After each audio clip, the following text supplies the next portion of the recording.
Recently, my old phone was dying, and I had to face the reality of having a phone brain transfer. It was it was very anxiety producing and a little frightening.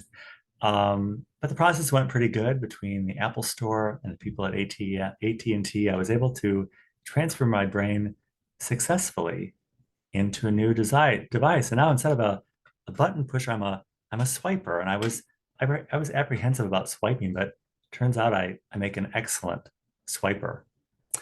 Later, I found out that from a couple different people that I had apparently missed phone calls and their messages, and they were actually hurt that I didn't bother to call them back. And I felt like I was giving a lame excuse about blaming it on my brain transfer, but I was struck by the idea that when people are given a choice, they choose to take some things as a hurt and a slight when it really wasn't necessarily intended to be so.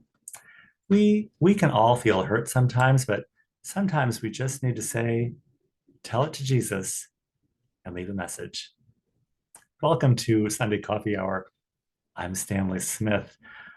This Sunday at Sunday Coffee Hour, we don't have topics, we don't have subjects, we don't have questions, but we always have organic conversation that wells up. And this week we talked about the new degree available in getting a degree in pot management. We also talked about what is an obligation and how in the topic of sustainability, how cotton is evil. The readings today at Washington National Cathedral were from Isaiah. No traveler or even a fool will get lost on God's highway. And let there be no grumbling among ourselves. From the Gospel of St. James, be patient. And the Gospel reading was from Matthew. We wouldn't be looking for a prophet if we weren't waiting for the Lord. The sermon today at Washington National Cathedral was from Leonard Hamlin, and he talked about how this is a time to be unreasonable.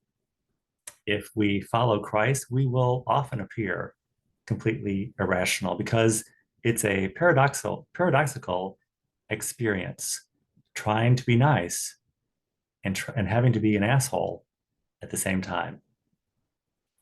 Lisa at St. James shared a story about Martin Luther King and his kitchen table experience when he arrived home one night late after campaigning for civil rights and carrying his anti-war message.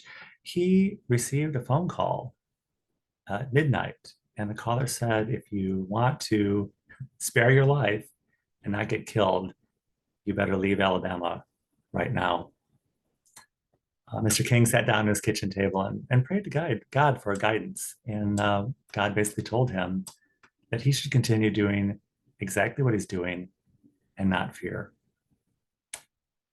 The message of Lisa's sermon resonated with me because this week I was cautioned about being too critical or sharing too much criticism about my former church life because it makes me appear bitter. No one wants to hear bad news, and no one wants to be the bearer of bad news. Many people are called, but few are chosen. This season, we can all speak our minds in the most loving and caring way that we can muster. And hopefully that'll be the best gift we can give each other. If you would like to join us at Sunday Coffee Hour, I will include my email in the description of this video. Sunday Coffee Hour is every Sunday at 12 noon, and I'll be happy to send you an invitation. And I look forward to seeing you very, very soon.